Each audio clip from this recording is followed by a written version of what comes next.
everybody. Welcome to The Yard Sign, the most important and relevant podcast in politics from whenever, wherever you may be watching. We appreciate you for doing so. Thank you. We got a huge show ready for you guys, including a special guest.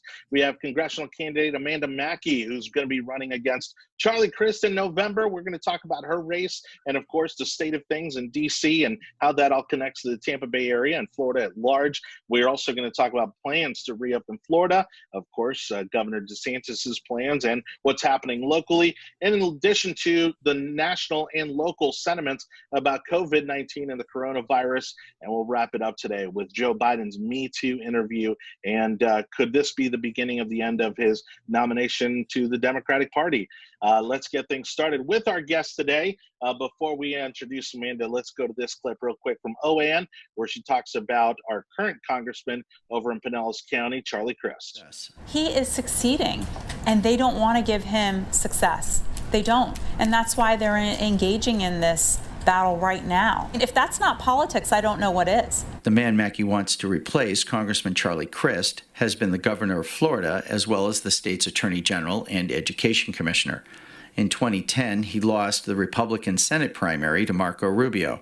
And in 2012, he endorsed President Barack Obama for re-election and became a Democrat. In 2014, he lost his bid to unseat Governor Rick Scott, and 2 years later won the House seat he now holds. Charlie Crist has been an opportunist all his life. He is a creature of the Tallahassee swamp and the Washington, D.C. swamp. He has been campaigning since I was 9 years old.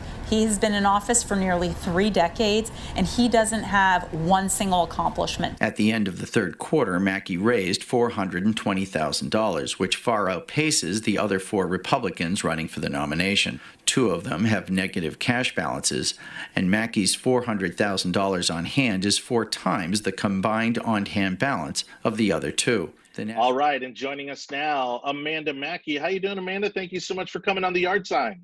Thank you so much. Doing well. How's everyone doing over there? I think we're all doing good. Yeah, we're all ready to come out of quarantine. So hopefully you are too. I agree. Amanda, you've been putting up fantastic fundraising numbers. The NRCC has taken notice. A lot of people don't really understand the complexities of this process, but again, they don't really get involved or really start to take notice. Once you've reached certain benchmarks, give us an update of where the campaign currently stands. Thank you. I will. Thank you so much for this opportunity. I think it's great for people to really understand just how challenging it is to run in any level of office. But on the federal level, there are enormous pressures when it comes to fundraising. And the pressures are even more pronounced when you're running against someone like Charlie Crist.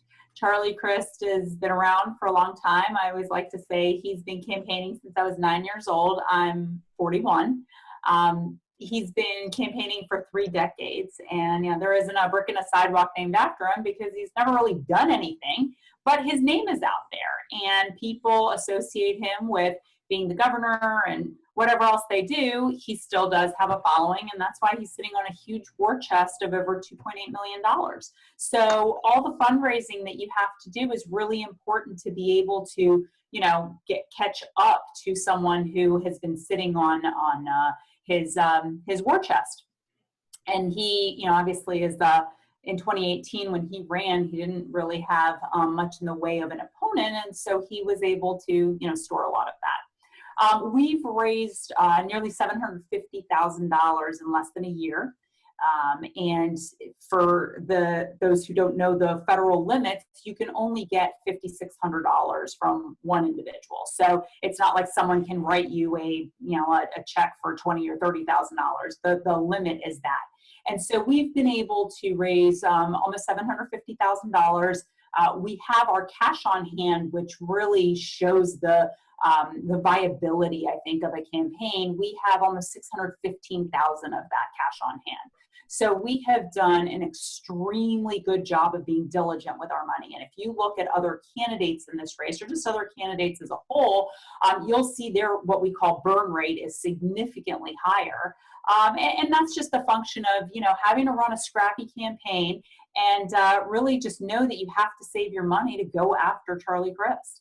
So Amanda, can you back up just a little bit for everybody that's watching and kind of explain a little bit more about the current situation in the race, right? Because you guys have a primary.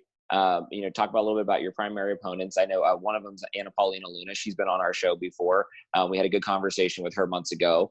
And I guess talk a little bit about the primary process, talk about your district a little bit, and then maybe talk a little bit about your platform in general and what you're running on. Sure, be happy to. So as of last week, when qualifying occurs, and qualifying is when you pay over $10,000 to get on the ballot. So last week, we knew the universe of people that are going to be running in this district in the Republican primary and in the Democrat primary. So the Democrat, there will only be Charlie Crist. He does not have an opponent in his primary. On the Republican side, there will be 5 people, and there's also actually a write-in candidate, and that's left for the election, the general election. So on August 18th, there will be a primary race. And in Florida, it is a closed primary. Therefore, only Republicans can vote in the Republican primary. And so you will have 5 people on the ballot that people can choose from. And so that's, just the general primary process and how that works. I think ours is unique in that we have 4 women running on the Republican ticket and 1 male. And I think that's I think that's a testament to the GOP really doing a good job of working to get more women involved in races. And so I look at our race, and I think with everything that we've been able to achieve, and really we can talk about my background. I think that there's only one candidate that Charlie has gone after. There's only one candidate that the DCCC has gone after, that the state Democrats have gone after, and that's me. And I think that's largely a function of the candidate that Charlie fears going up against the most. And so like I said, you'll have 5 people on the primary ballot, and people have to be able to have the money to be able to play in a primary. And so that's what we fully intend to do with the reserves that we have, and continue to build up in our fundraising. Now, Amanda, we're fortunate. We live throughout the Tampa Bay area here, but one of our panelists today, regular on our show, Chris, is actually one of the constituents of the very district you're running for. Chris, again, you being there, watching this race as closely as you are, what would be your question for Amanda here?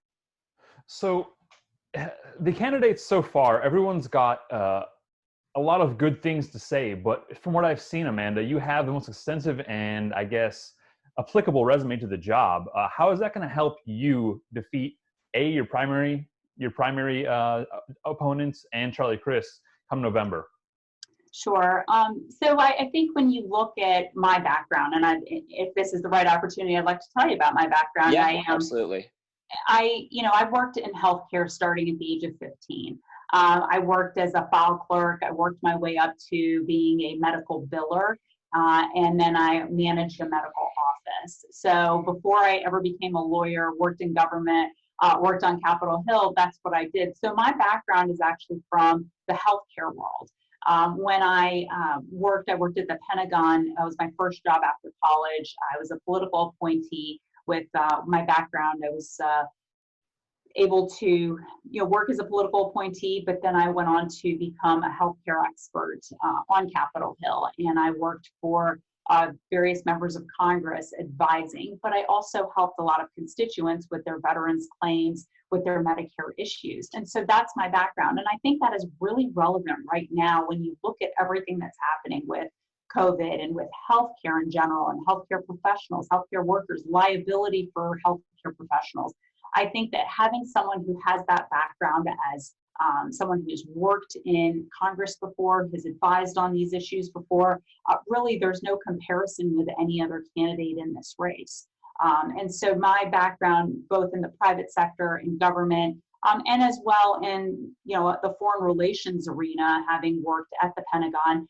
With my background, I am a native Farsi speaker, and so I know that language, and I know a lot about foreign relations issues, which I think is also a really important topic right now, given what's happened with COVID really being an emerging threat from China.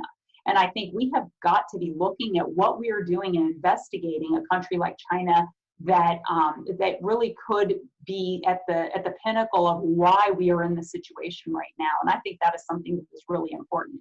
But with my resume, again, having served in Congress, I don't need orientation. I was there for about a decade, and I understand the process, and I know how to get things done when people need things done. And I think that's really important. When your VA claim gets stuck somewhere in the cogwheels of a huge bureaucracy, or your Medicare issues aren't resolved, or a provider that needs help with Medicare, those are the types of things that, again, I don't need orientation on, because I did those issues for a decade in Congress. Anibal, I go think ahead. that will really help you kind of hit the ground running, as opposed to having to learn the job to do the job, like some of the other candidates might have to do. Exactly. And where I would just separate myself, even from Charlie Crist. I mean, Charlie Crist is a member of Congress, but really, Chris, you live here. What has Charlie Crist done? And I think that's really the important point. Yeah, exactly. That's the response you usually get. Throw your hands up in the air. But I think that's what's important, is that we actually want someone who's a public servant. And to be a public servant, you have to have the heart of a public servant.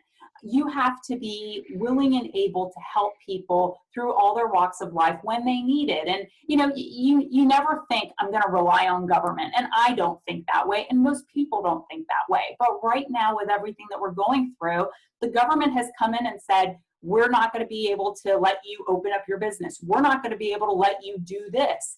And so you do need someone who understands both the private sector, as someone who managed a small business, a small doctor's office, as well as someone who understands government, to be able to work those to help people. Because this job, more than any other job in government, I believe, is about helping people.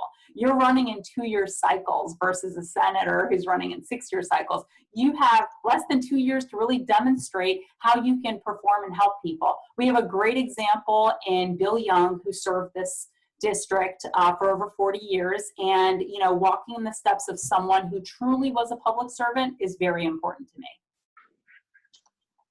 You made mention of small businesses, and in the current climate and disaster really that we're dealing with right now, I wanted to know what your thoughts are of these businesses that are reopening, and also what do you plan to do when you get into Congress to help small business owners and that environment to recover from the last 50 days of not being able to earn anything? Right. So, we are a huge small business district. More than half of our employees that work for businesses work for small businesses in Florida's 13th district. So when you come to Pinellas County, you're not seeing huge restaurant operations. These are largely mom and pop shops, ice cream shops, all the things that you see at the beach. These are not chain restaurants. And so we clearly have a service industry district. We have a lot of restaurants, because we do also have the #1 beach in America, Clearwater Beach. So, these are the types of businesses that we need to make sure that they survive and thrive. And with everything that's happened with COVID, and understandably so, we had to make sure that we stopped what we thought we were on the brink of, which was, calamitous deaths. But also we have to think, just as many, deaths as you experience with, COVID, and for everything that you have to go through with that, look at what you're doing with the death of an economy too. Look at what you're doing with all the restaurants and all the businesses and the small shops that are closing. And we've heard a variety of numbers. You all have heard them, I've heard them, and they range. But, a majority of businesses not surviving, a majority of small restaurants not surviving, that is a threat to us as well. And so I think on both the state level and the federal level, you're going to see a lot of assistance that the restaurants are going to need to be able to survive, even putting in place the restrictions. And again, we understand why it is that they're doing this. And, I've gone to get pickup and carry out and stuff. And you now see, I don't know if you guys have seen this, they have, here are the sanitized pens for when you sign the receipt. Here are the ones that are dirty. This is like just total different change for us. But all those things, we're now seeing that, tables are now, you can't even hear the person next to you because they're so far away from you. The table has been moved so far away. They're talking in Lee County about having tables set outside so people could just be able to eat and use a restaurant. those types of changes for restaurants are going to have a huge effect on restaurants. They are already working on the margin. So this is just going to make it that much more difficult. But there is obviously a need for what we need to do on the state and federal level. So Amanda, you talked a little bit about, being able to understand what the job is like. And again, you only have 2 years before it's time to run again and start the campaign over again. Obviously business owners and citizens need help now, right? Because they're in the middle of the COVID and 30 million unemployed, all of those types of numbers that we're seeing. What are some of the initiatives that you have going into your first term, if you were to win, that you would really start to, that you would consider your goal initiatives during those first 2 years to try and help people? Sure. Well, I think it's premature right now to talk about where we're going to be January of 2021. So I wouldn't want to speculate that far ahead. I mean, everything is changing, almost daily, weekly. The president has said payroll tax holiday. I think those types of things that give an immediate cash infusion to a business are really important. And I've talked to some restaurant owners about that, and they said that would actually be ideal. With the PPP, obviously you have to go apply. There's a process. We saw what happened. They ran out of money after 2 weeks, $349 billion. They ran out after 2 weeks. And so, and all the hurt that restaurants had to endure, and even just small businesses where they said, well, we're just in the queue. We don't know how long this is going to take. And of course, Congress came in and, replenished the funds. And that's important to do. But something that is an immediate infusion that restaurant owners have talked with me about is the payroll tax holiday. And that's what the president is pushing right now. And I think that's something that's sensible and logical and doesn't require applications, and it doesn't require going to the bank, and it doesn't require Congress having to come back and say, okay, we got to do another bill to, make sure that there's enough funding there. They can just make that legislatively done without having to continue to bring in more legislation to do it like they did under PPP. And so I think that instinctively I would say that. But again, I think we have to wait and see what happens, January of next year and where we are. I mean, they're still talking about maybe there's going to be another bout with this in the fall. And so I think really knowing where we are in January from where we were in March, it would really vary as to what we need to do and what we need to focus on. Amanda, thank you so much for joining us. I've lived now in the Tampa Bay area for about 14 years, and I've actually had quite a bit of interaction with Congressman Crist, both not only being involved politically with the Young Republicans, but during my time in the senator's office. You're talking about one of the most prolific, strongest politicians, okay? Because again, he's been able to switch parties. He's been 3 times. And he's someone who was born and raised in the community. What's the message that you're using to reach across the aisle to Democrats to say that, hey, look, Charlie Crist isn't working for you guys? Because, District 13 is one of the few purple districts we do have in the country. Sure. All your points are well taken and they're correct. I mean, yeah, he's been able to switch parties and, win sometimes, lose sometimes. I think that there's just a lack of candor and being genuine. And I think right now more than ever, people are tired of career politicians. They're tired of people who will say and do anything to stay in office. People are going through some very challenging times right now, and they want to know that there's someone that can help them, someone that's in their corner, someone that can be their voice. I don't believe that Charlie Crist is the voice of this district. If you're a Democrat, if you're an independent, if you're a Republican, you were on different sides of where impeachment was. Charlie Crist was the first person out of the gate to talk about impeachment, saying we need to go through an impeachment process. And, I think it's things like that.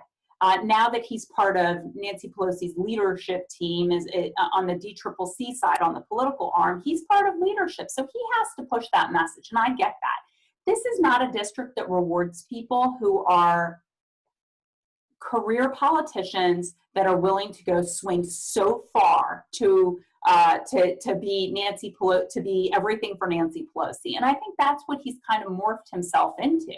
And that's kind of crazy, right? Because, I mean, you're talking about a Republican governor of Florida and now they've transformed themselves into one of the head Democrats in the country. I mean, isn't that? I mean, that tells you a lot, right?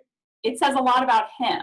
And I think that, you know, when I talk to people, and I'll just approach people, you know, and I'll say I'm running against Charlie Crist, and I have no idea what their political affiliation is, and they'll say, the guy who is in 3 different parties.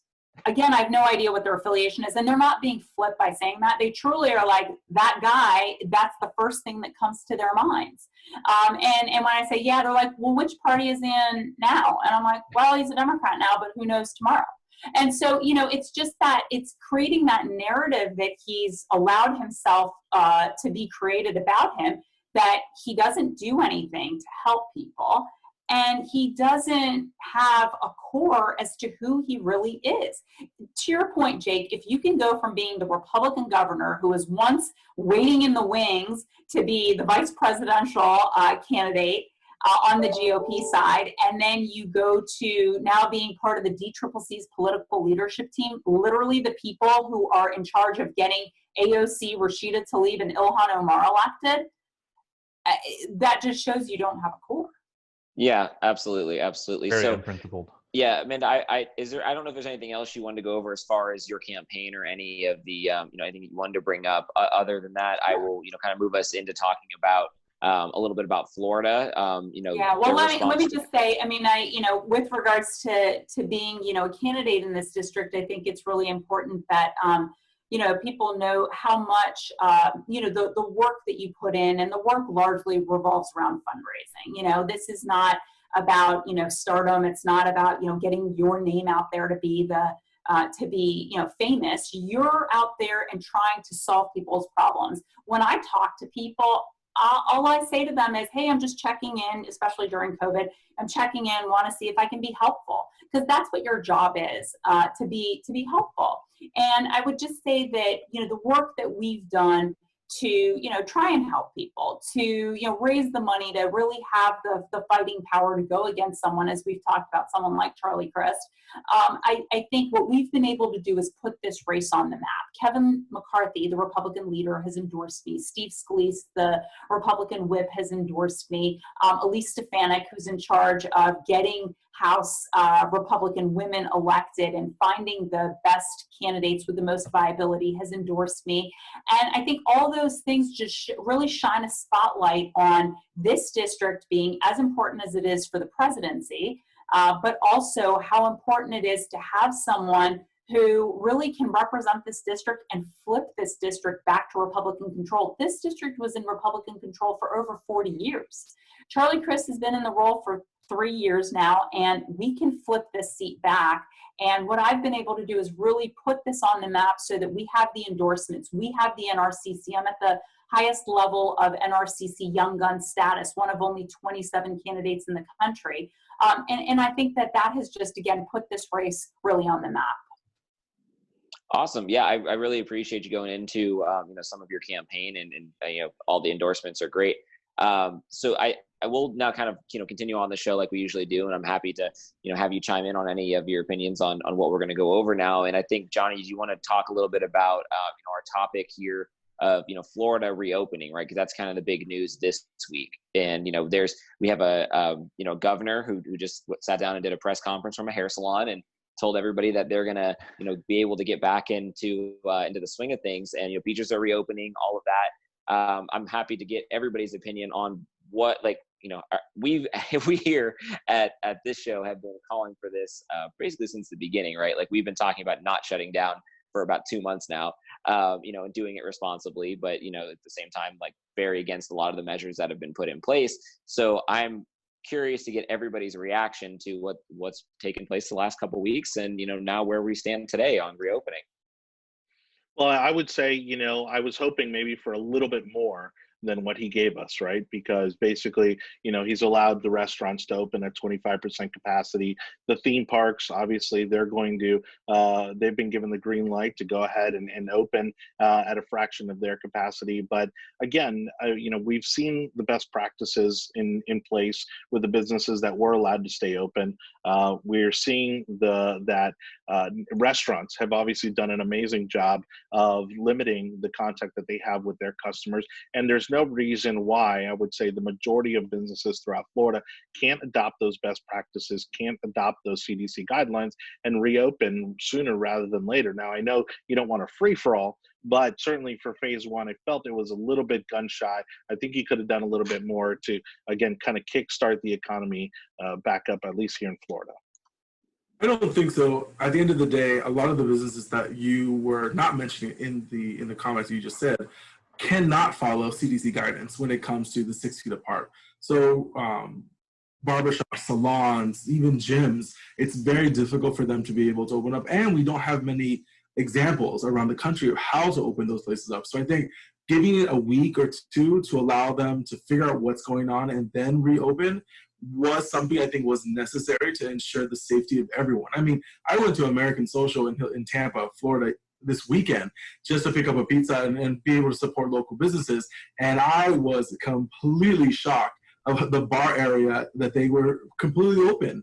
And there were no chairs, so they were doing what they needed to do, but there's no tape on the floor, there's no order of lines, they're just giving drinks, they're selling drinks and everything so people can walk to the water. Way to put them on blast, Anibal. I'm going to, because I was a little offended almost to be like, I don't want them fined. We are doing by our city council, whatever. But that's not the point. The point is this: the goal is to open up safely, and the more that we do that, then there isn't going to be a second wave. It's going to push these people that would love to close the city again just because there's a spike. The goal is now for all responsible individual citizens to take that responsibility and judge the risk that they're taking and make sure they don't put others in danger.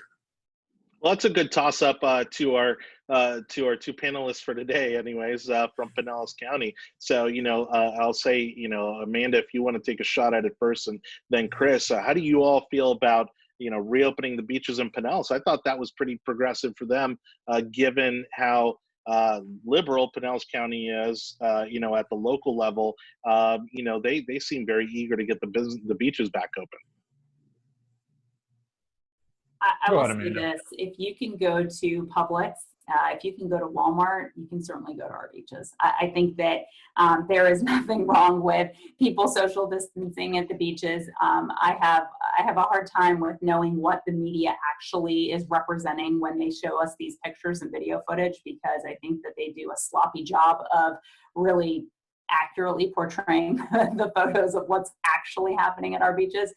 But I think look, again, this district is largely service industry oriented, tourism industry oriented. It's a $40 billion industry, tourism is, for the state of Florida. And to think that we flattened like a pancake, that economy, during our peak time, it is hurting our businesses. And I think that by reopening up the beaches, you can't open up businesses and say, no, but you can't go to the beaches.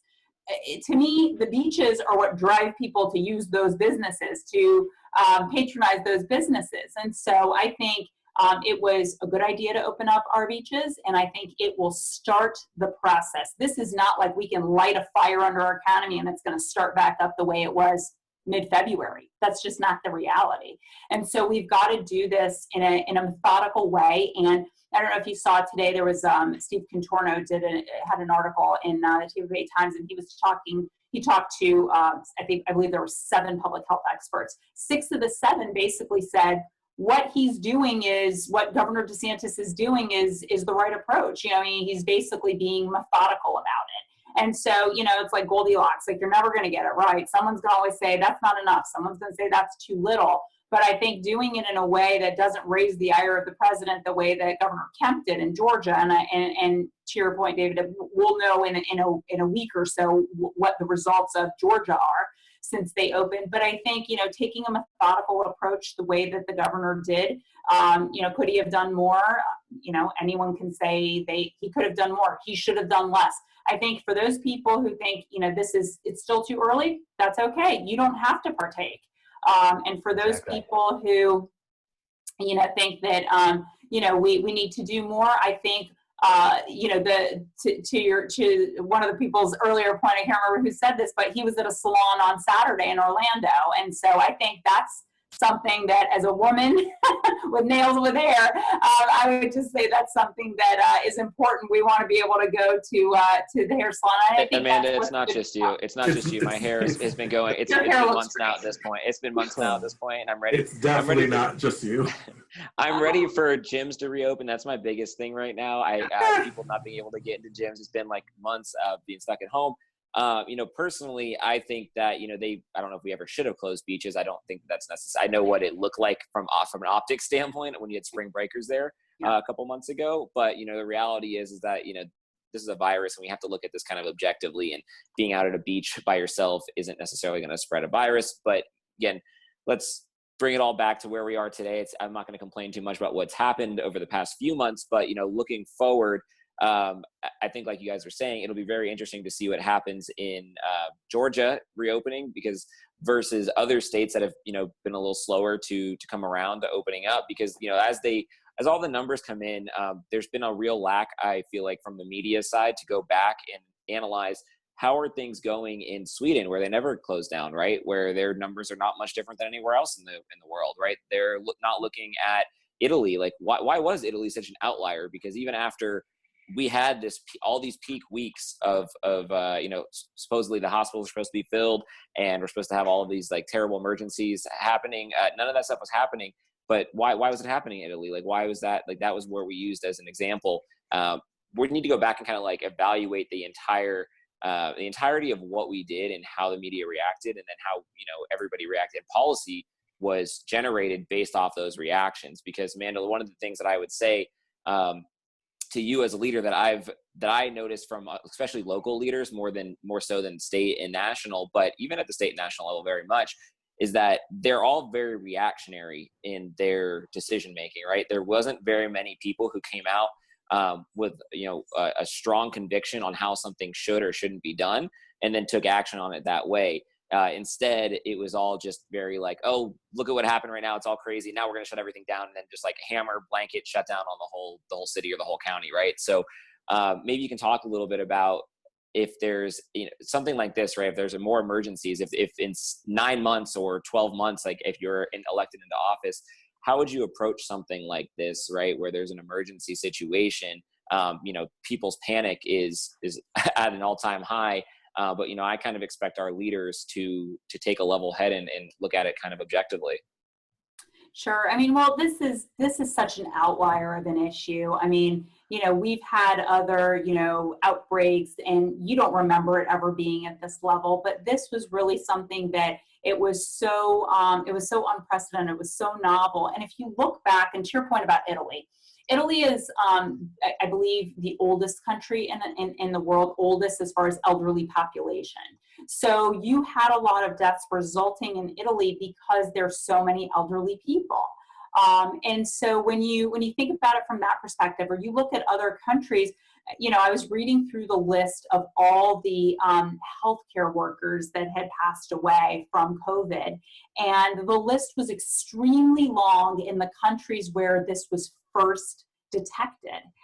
And so when you look at those countries and you look at all those deaths, you see we learned from what they were doing. The virus is in a certain part of the body. You had all these dentists that died, ear, nose, and throat physicians that died, allergists that died, people who worked in that part of the body and didn't know. We knew so little about this. And so I think, truly, to be fair, we have to say this was so unprecedented for leaders, for healthcare workers, for everyone. I mean, we had no idea, and everyone was saying this is going to get worse, this is going to get worse, and you had Fauci and Birx and all these other people. It's hard to know. It really is, and we have to be fair about that. We can sit in Monday morning quarterback. I don't think that's fair to do. But what I will say is this: when you're looking at shutting things down, I think you should just think objectively and really come at it from a business point of view. How is this going to impact our economy? And like I said earlier, the death of an economy is just as important as, any other death that you can look at. I mean, we have devastated an economy, and we understand, we look back and we say, okay, this happened for the reasons that it happened. but this is going to be very hard to come back from, and many businesses won't make it. So I think being objective, leaders should think about this from the standpoint of business as well. But that's why it's hard to be in a leadership role. That's why it's hard to be, have these positions, because you have a balancing test that you have to do. And so it's never going to be a perfect science. It's not like math. And so I think knowing what we've experienced now, I think it's always important. Just keep it from a business perspective too. A good reminder of that. Businesses still were able to thrive. I mean, look at Publix. They've done $1 billion since the coronavirus, and that's great. But that shows you people still went to shops. People still went to the grocery store. Yeah, it is one of those things that there's definitely some winners and losers that have come out of this. I come from a digital background, so I think that everybody that's in my space has done just fine. You look at the reporting of Amazon or one of those kind of companies that have just absolutely skyrocketed. Right. It's not really affected them very much. If anything, it's been positive, right? Sure. We're on Zoom right now. Zoom is just blown up, right? So, but there's 30 million unemployed, and so we need to do something about that, because I assume that some of the worst of the effects of the last 2 months are still to be seen, whether it be maybe in the housing market, which I think could be the next domino to fall in a few months, or it could be in healthcare as well. Some of these other industries that haven't necessarily seen the full effects of where we're at right now. Sure. I mean, just to your point about healthcare, I mean, no one would think in a healthcare crisis, healthcare workers would be losing their jobs. Well, healthcare professionals have offices, they have mortgages, they have equipment that's very expensive and costly. The dentists have been allowed to, now go back, I think, as of today. But for over a month, dentist offices were shut down. Again, physicians' offices were shut down. And so when you think about it from that perspective, there are many who won't be able to make those notes, pay those notes, because they have employees they have to pay, or, whatever their, universe of mortgage payments are. And I think that's really important to keep in mind. To your point, we still don't know what the fallout will be. And hopefully there will be good leadership in the next few months that'll address those things. But going forward to next January, I hope that I'll be in a position to really be able to assess the situation, and look at all the things that need to be addressed. And I hope to be able to do that. But that's what people, I think, in leadership roles really need to focus on, is just as important as it is the public health issue. We also have an economy that we just can't decimate. And I'm hoping that you won't be going for any sort of universal healthcare system. I know that with you in your healthcare background, after this whole experience, I think that's kind of the calling card on the left is going to be over the next year or so. Is people like Charlie Crist that are top of the left leadership that are going to be going for something like universal healthcare. I don't expect that to be your platform, but if anything was shown. Look how much we're reliant every day. Who's going to have the blockbuster drug that saves us? Who's going to have the shot that we can take that'll keep us from getting coronavirus? And so Gilead right now is the company that everyone's talking about. And, maybe they're on the brink of something, and, the FDA emergency authorization that they received. The importance of allowing for drug companies to create these drugs is really important. And if we want to take a step back and we want to go to, say, universal health care, we want to make this all government run, I think that is the worst thing that we can do. And if anything, this pandemic showed why you don't want the government to be running things and the government to be creating things. The government can't create a drug, as evidenced by what's happened. They can't create a drug to help you with your coronavirus. Yeah, absolutely. Or even a testing device for that matter. Again, thank you so much for watching The Yard Sign, the most important and relevant podcast in politics, with special guest Amanda Makki, candidate for Congress in Florida's 13th district. And of course, as always, Anibal Cabrera, VerKuilen, and Jake Hoffman. We appreciate you so much for watching. Please make sure that you are sharing, commenting with people. And don't forget to subscribe to the audio version of our podcast on Google, Spotify, and Apple Podcast platforms. Our final topic for the day, Joe Biden's Metoo moment. He is, of course, in hot water after allegations have come out from Tara Reid, and I think everybody remembers the name so much because of the actress, but of course a very different Tara Reid. And she said that. She said, "Don't confuse me." Yeah, but it's one of these things that it's been interesting to watch them navigate this. Of course, I think Biden's nomination was in trouble even before this because, again, there have been questions about his mental health and just some of the odd behaviors that we're seeing, not too dissimilar like we saw from Hillary Clinton. Again, Amanda, as you know, a campaign is incredibly stressful. It's physically taxing. And to put this on top of Joe Biden, do you feel that we might see a different nominee from the Democratic Party come November? Well, I'm not sure they're there just yet. Look, I think what really happens is, we are so polarized right now, right? There's going to be the faction that no matter what happens, they're voting for Trump, and no matter what happens, they're voting for, Joe Biden. It's really that, 10, 11% in the middle that you're fighting for. And I think I've seen two things that are interesting. One is, Joe Biden hasn't still convinced the Bernie supporters that he's the guy. And so those people sitting at home, that's dangerous for the Democrats. And so I think he has still that huge task ahead of him to convince the Bernie people that he can lead them. You also have the issue of independent women.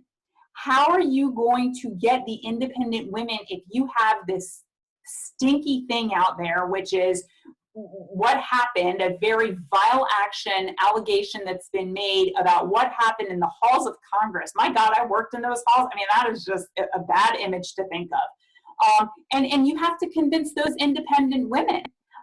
The other thing I will say is that, it's important that, this candidate have the ability to truly be able to do everything that he needs to do to, go after the president. He doesn't have that opportunity right now because he's locked up in a basement in Delaware somewhere, and no one, really sees or hears from him except that interview that he did on Friday saying, no, I don't know anything about this. What I think is most vile about this whole entire thing is what they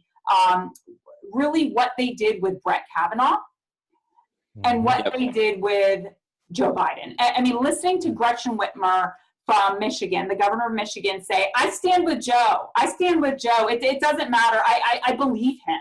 What about, we have to listen to the women. We have to hear the women. We have to believe the women. Whatever happened to that? That aside, how about Laura Bloom, who says, yeah, whatever your situation is, Tara Reid, sorry, I'm still with Joe. I mean, it is such a double standard. And if you are an independent, you should be looking at this and thinking this is the most vile behavior you've seen, or they will give him a free pass. Arguably, she has a way stronger case, I will say, way stronger case Tara Reid has and more corroborating evidence than Blasey Ford did.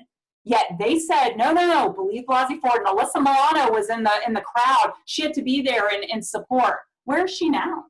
And this is showing the hypocrisy of this entire movement from Stacey Abrams and her position that she's going for, and then having no one knows where Elizabeth Warren is right now because she is refusing to do any media work because she does not want to answer questions on this matter. It has become a farce to see how bad the liberal media is pushing this and punting this, because her interview originally happened 30 days ago when it was published first out. And if they would have gone the moment that happened and made this into an issue, I don't think you would be having such the implosion that occurred over the weekend after the horrible Mika interview on, I don't remember the show. Morning Joe with Mika Brzezinski. Yeah. And so now it's becoming a real issue that you have the New York Times and everyone else having to jump in and have egg on their face. And it just shows the hypocrisy. And I agree with you. The 10% of the country, at 11% of the country that really thinks of themselves as independents, see this, remember this, and laugh when Joe Biden says, well, I was vetted, so I should be fine. Well, so was the Supreme Court nominee. And he was vetted more than the others. So I don't know where people are going to land on this, but I think it's going to be negative for the vice president. So Anibal, like, I'm going to play devil's advocate here because obviously we're a Republican show, but the first thing that every Democrat's going to scream at us as we're talking through this is that Trump has a lot of similar allegations, right? They're going to say that, you know, he had all these women that came out during his time, all the stuff with Stormy Daniels, everything like that. So, I mean, you come to a couple conclusions, right? You know, you take all of these very high-powered individuals at the top of our government, and you either say that they've all have legitimate sexual assault allegations that are there, that somehow they've kind of gone swept under the rug for all of the years, or that there's, you know, something going on with the people who've come forward, right? Or that it's done for political gain or whatever reason, right? So like, I don't know if they're all true, they're all false. There's something, and throws a wrench at those 11 or 12% of people, like you're saying, that are somewhere in the middle that can't figure out where to fall on that. And I assume that, you know, Amanda, as a woman going for Congress, who's worked in Congress, that it's probably frustrating to see, and that maybe this is a good call and a good reason why women should be more, you know, we should have more women in Congress. Absolutely. I mean, that's a great point. I think, look, you know, yes, there have been allegations, but largely you know, they've been debunked on Trump's side. I meon, look, they'll never stop going after Trump. That's just what they do. The media is obsessed with him, and they can't stop. And so, you know, you have, I mean, Avenatti, where is Avenatti? Is he in prison now? I mean, you know, let's just table that. You know, I think that this comes down to really the way that Biden has handled himself in this whole, you know, situation is he's been, you know, hiding behind it. Didn't he say to Bloomberg on the debate stage, how about, you know, you can release your documents about, you know, what has happened with allegations similar, not too dissimilar from these. Didn't he say that to him on the stage? Well, where is Biden now? Why isn't he trying to release those documents from the University of Delaware? They're sitting there. He could just as easily release them, and he won't. And so I think that's just really important. People who are objective, that 10 to 11% we're talking about of those women, here it is. You know, the Access Hollywood, you know, video that came out, that recording that came out, it came out, and he apologized for it. Done. Where's Biden? Biden won't even release anything. I mean, well, let's not forget, Amanda, you know, this was, you know, the same deal with President Obama. You know, we never got to see his college records. Right. He refused to release those. And then when it comes to sexual allegations, I mean, again, the Democrats, you know, have been under the gun for this since the Clinton administration, and yet they still voted for Clinton time and time again. And he is now basically, you know, the kind of de facto icon of the Democratic Party, despite his well-known, traced history, documented history of all sorts of sexual allegations. You know, Monica Lewinsky maybe being the least of them. Right.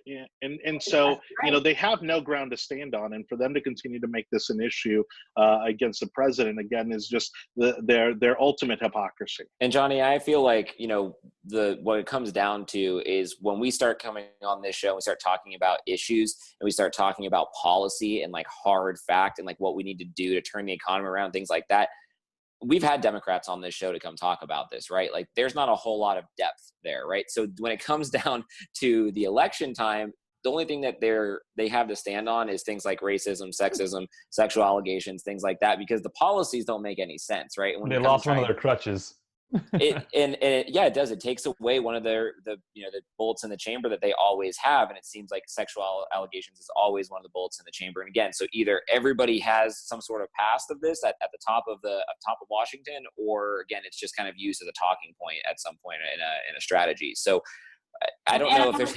And I would just say, you know, back to your point about, you know, having more women in Congress. I mean, look, you know, women and men should all equally be, you know, have disdain for this type of behavior. And so a staffer, as a former staffer, I'll say a staffer should never feel threatened. I mean, she was literally told, don't dress this way, don't have your hair this way. I mean, that's a hostile work environment that's being created. And so I think, you know, whether you have women in Congress, I mean, I'm all for, you know, women serving in Congress, and we certainly need to have more women on the GOP side. And, you know, conservative, rational women. I think that's important. But really, I mean, this comes down to it. Just don't be pigs. I mean, why should women be in a hostile work environment like that? And if Joe Biden created that environment for her, shame on him. Shame on him. And the problem that's going to happen is that Trump never really lied to us about his demeanor and how he acted with other individuals. Whereas Joe Biden has created this facade of pretending to be a wholesome individual and not having any skeletons in his closet. And there have been multiple people that have accused him of harassment or sexual harassment and allegations. And this is really bringing it up. I feel that this coming election cycle will probably be the year of the women. I mean, in the 90s, you had the soccer moms as a voting bloc.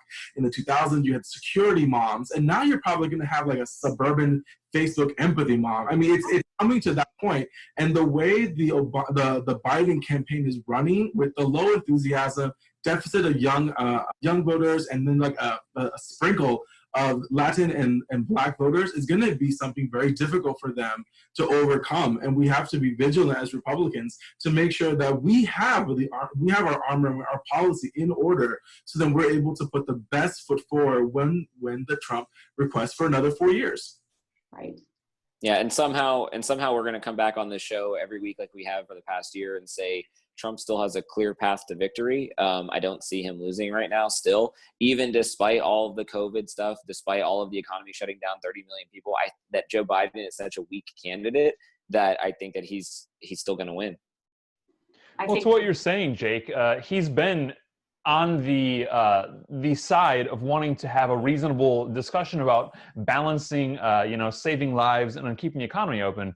But to the topic we were talking about, I think it's really sad to have this happen again. These allegations being dismissed by Joe Biden. Like, a lot of good, positive changes come out of the Me Too movement, but really this is exposing it for what it is, and it's been a political club from the start. And it's really unfortunate something so positive could have that negative backdrop and that negative origin.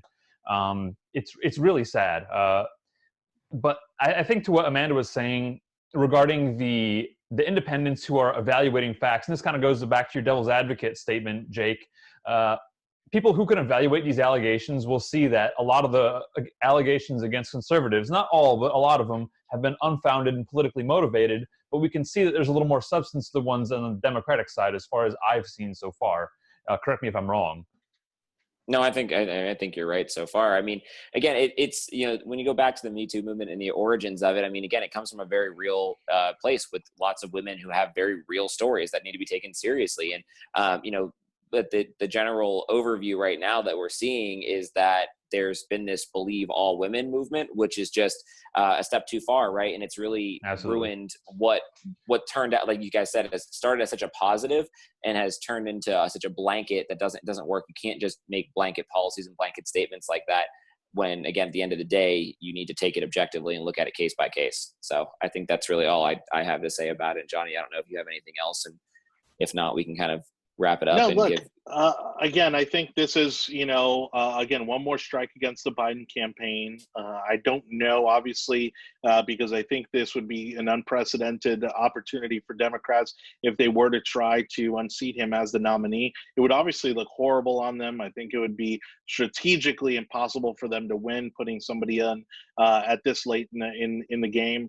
But obviously, this is the hand that they've been dealt, and this is the candidate of their choice. And honestly, not that I'd be any happier or more excited with any of the others, but this is something that has come again to roost for them because they've been so hypocritical on so many issues for so long. And so, again, I think the president has actually, if anything, I think he's been seen as a stronger leader during this coronavirus crisis. And so far, I think the reason that the media hasn't really talked about it is because the numbers have been stable, steady, if not stronger in his favor. And so, again, leading up to November, I think that's all going to play into the president's favor. And honestly, I think given the state of the country before the coronavirus and now even during the coronavirus, I think he deserves it. And obviously no presidency is perfect, but certainly I think given the options and given the rhetoric and the policies that have been adopted by the far left socialists within the Democratic Party, I think now is not the time to change horses midstream. Yes, Nate. I have to agree with that. Seeing how well Ron DeSantis used the media's propaganda when he did his announcement last week of how to reopen the country, the same way that the president is using the media's own words. Heck, the media said it was going to be 2 million people dead if we didn't do anything. And so he did something, and now we're under 100,000. He's going to use the same thing when it comes to Joe Biden. Joe Biden in December said that China was our friend and was not our enemy. And then look what happened. The hypocrisy of the Democratic Party and the policies that they've brought in are not working. And again, they are coming to roost. And to see what's going to happen and see the cracks in the facade now, this early, before the election, before the primaries in many other states have even started yet, is really troublesome to see what the Democrats are going to do. They either bite the bullet and go all the way, or they're going to see it it's going to be a blowout in November. All right. Well, thank you again, everybody, for watching The Yard Sign. We appreciate you. Again, don't forget to share this episode and subscribe to all of our social media accounts, YouTube, Facebook, Twitter, even Instagram. We are going to be sharing more clips from the show on there as well. And then the audio version of our podcast on Google, Spotify, and Apple Podcast platforms. Amanda, thank you again for joining us on today's show. We really appreciated your insight, and we wish you the best. We're so fortunate to have strong candidates in that district that I absolutely think belongs back in Republican hands. What can people do to support your campaign, to learn more about you and follow your progress as we get closer to November? Well, thank you. Thanks for the opportunity. And I'll just say we are so lucky to have President Trump in charge right now. I can't even imagine what this would have been like under a Hillary Clinton administration. I think she would have just said, hey, guys, let's just hang it up for a year. You don't need to come back. We're just not going to work for another year. I mean, that's truly what I believe would have happened. So we should count our blessings every day that we have a president like President Trump, who really has put this on the forefront, has been, out there every night, giving in a transparent way his answers and rebuttals to the press. I think we're all lucky, being from the Tampa Bay area, that Kayleigh McEnany is from here and now in charge of the press room. And so, we're just very fortunate in that sense. Thank you again for the opportunity. If you'd like to support me, you can go to my website, Makki, makki.com, and sign up to help out, volunteer. It's going to take an army to do this, and we fully recognize what we're trying to do, but we also know that it is not insurmountable. Charlie can be beat. Having President Trump at the top of the ticket will definitely help us. And so, if you can go on our website to sign up, to donate, that's the most important thing right now that you can do. Is by contributing, you can really make a difference for our campaign. Well, and I think you made a great point there, which is with the president at the top of the ticket right now is one of the best chances we might have to defeating Charlie Crist in that very, very purple district. And so we appreciate, again, all your efforts to get on the ballot. And again, we look forward to helping out in any way we can down the stretch. Chris, closing thoughts. So one thing I wanted to get in during the opening up thing was something that a message I delivered to the Hillsborough County Commission, the emergency policy group this past week, and I think it's an important thing to consider for everyone going forward. And our initial goal when combating coronavirus was to keep our hospital system from being overwhelmed, and we've gone so far beyond that. We've gone to the point we've gone to trying to keep infections as low as possible. Things that are unattainable. And I think that any measure that goes beyond the goal of trying to keep our hospitals from being overwhelmed is a waste of potential productivity for our citizens and an encroachment of freedom on our citizens as well. So I think that's really important for nationwide, all of our leaders to consider that going forward for potential future waves, and just kind of take this into a balancing act, like Amanda said, and balance productivity and life with being safe. So that's all I have for today. Thank you all for watching. Well, and what's crazy is we're seeing businesses actually enact stricter policies, mandating masks and that sort of thing, at a time where, at least here in Florida, we seem to be headed in the right direction. Obviously, in other parts of the country, coronavirus is still a major issue, and that makes sense. But again, at least here locally, I think we're on the right path to opening up, and just in time for summer. So hopefully, we can take advantage of our amazing tourism industry. Jake, closing thoughts. Yeah, I just want to thank Amanda Makki again for joining us. And then I think that this also serves as a reminder to everybody who watches the show anybody who's involved with politics or wants to get involved, or, like I know that my inbox has been full since the beginning of this because people are outraged at how their governments responded. Stay involved with politics. Start working in your local politics, your local political campaign, and to start getting good people into office so that these type of problems don't arise as often, right? So I know that there's going to be a lot of ground to make up, especially for somebody who's not an incumbent. So, and then the primary coming up in August, it's just right around the corner for all of these candidates, and it's extremely important. While everything still stopped, the elections didn't stop. So get involved, stay involved, donate to the campaigns. And support all of the Republican candidates that come across that are, supportive of the platforms that we support. Well, and on that note, special thanks to the Tampa Bay Young Republicans. Thank you, Jake, for lining up the interview with Amanda today. And again, if you are under the age of 41, look up your local Young Republican chapter. If you're over the age of 41, like I'll be very soon, look up your Republican chapter, and absolutely get involved with any and every campaign you can, because we need every bit of help that we can to make sure that we have another big red victory come November.